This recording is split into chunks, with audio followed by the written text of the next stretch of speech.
커피를 좋아합니다. 커피는 단순한 음료 이상의 위안을 줍니다.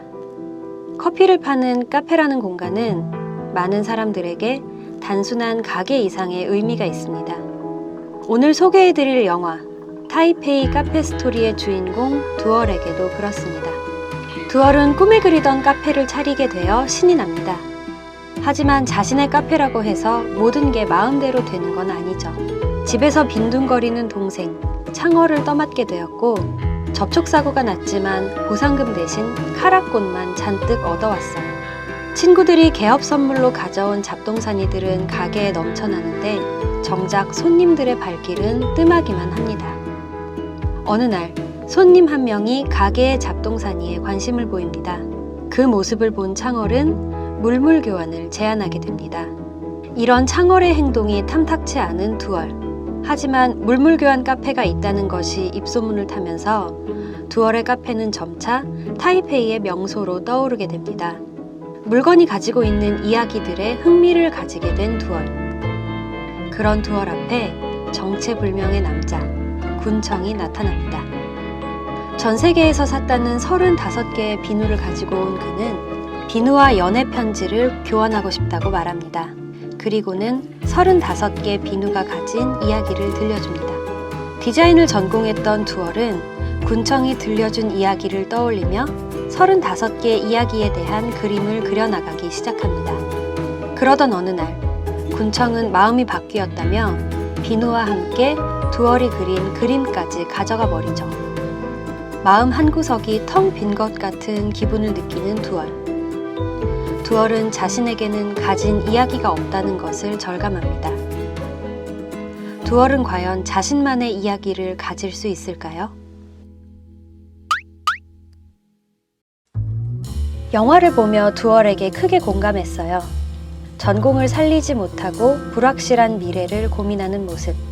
자신이 살고 있는 도시를 떠나고 싶어 하는 마음. 저에게는 매력적인 여행지인 타이페이가 두얼에게는 매력 없는 곳인 것처럼 한때 저도 글로벌한 대도시 서울이 답답하기만 했거든요. 저는 그럴 때 동네 카페에 갔어요. 전 세계를 여행했다는 카페 사장님이 전시해 놓은 기념품들을 보며 언젠가는 나도 저곳에 모두 가보고 싶다고 생각했죠. 두얼이 카페를 차리고 싶었던 이유도 비슷할지 몰라요. 생각해보면 커피는 엄청난 여정을 합니다. 콩고에서, 브라질에서 나고 자란 원두가 지구 반바퀴를 돌아 내 앞에 커피 한 잔이 되죠. 이 영화에는 3가지 제목이 있습니다. 첫 번째는 우리가 알고 있는 타이페이 카페 스토리입니다. 하지만 영어 제목은 타이페이 익스체인지라고 하네요. 그리고 원제, 중국어 제목은 제36개 고사, 36개의 이야기라는 뜻을 가지고 있습니다. 3가지 제목이 각각 강조하는 바가 다르다는 점이 흥미로운데요. 한국어 제목은 장소를, 영어 제목은 행위를, 중국어 제목은 관계를 전면에 내세우고 있습니다. 3가지 제목 중에 가장 마음에 드는 건 중국어 버전이에요. 하지만 3 제목 모두 함축하고 있는 공통적인 키워드가 있다면 그건 바로 이야기일 거예요. 이야기는 물물 교환의 대상이 될 수 있을까요? 군청은 비누와 이야기를 함께 묶어 연애 편지와 교환하려 하고 창얼은 자신과 언니의 이야기를 들려주고 승무원에게 강아지 장식품을 받습니다. 결국 영화가 전하고자 하는 바는 이야기의 가치라고 생각합니다. 무형과 유형의 어떤 것이 있다면 그 가치를 어떻게 측정할 수 있을까요? 우리는 모두 유형의 가치를 가치 있다 생각하지만 그것은 쉽게 이룰 수도 있습니다. 군청이 가지고 온 비누 역시 형체가 있는 물건이지만 비누는 물에 녹아 없어지면 그만이에요. 하지만 그가 들려준 이야기는 비누가 사라져도 없어지지 않죠. 영화는 비교적 소소하고 평화롭고 낭만적입니다. 하지만 우리의 현실은 마냥 평화롭고 낭만적이지는 않죠.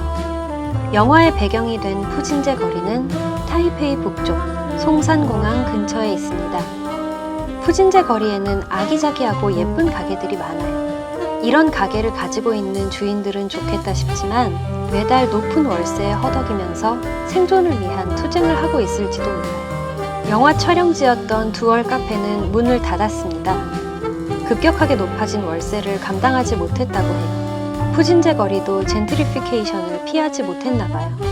영화에서 물물교환이 사람들의 마음을 사로잡았던 이유는 현대의 자본주의 경제를 역행하는 행위이기 때문이었을 겁니다. 부정확하고 비효율적이지만 따뜻하고 재미난 일, 가끔은 그런 행위가 소소한 즐거움이 되어주니까요. 세상에 그런 곳 하나쯤은 남아있어도 좋았을 텐데 두월 카페의 폐업은 여러모로 아쉬움이 컸어요. 그러나 푸진제 거리에는 두월 카페를 대체할 카페가 넘쳐납니다.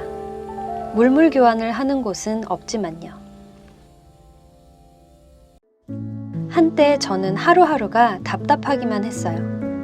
여기에 갇혀 있다는 생각 때문이었죠. 그래서 여행을 시작했고 다시 돌아오길 반복했어요. 이제는 알아요. 갇힌 게 아니라 이곳에 머무는 것이라고. 내가 선택한 장소에 존재하는 것이라고. 그럴 수 있었던 이유는 많은 곳에 가고 많은 사람을 만나면서 제 안에 이야기가 쌓였기 때문일 거예요. 그리고 언젠가 또 다시 떠날 수 있다는 기대가 있기 때문이에요. 제가 여러분들께 들려드리는 이야기의 가치는 얼만큼일까요? 구독과 좋아요 버튼을 눌러서 제 이야기와 교환해주세요. 그러면 저는 더욱 힘을 내서 재미난 이야기를 들려드리겠습니다. 오늘도 제 얘기 들어주셔서 감사합니다.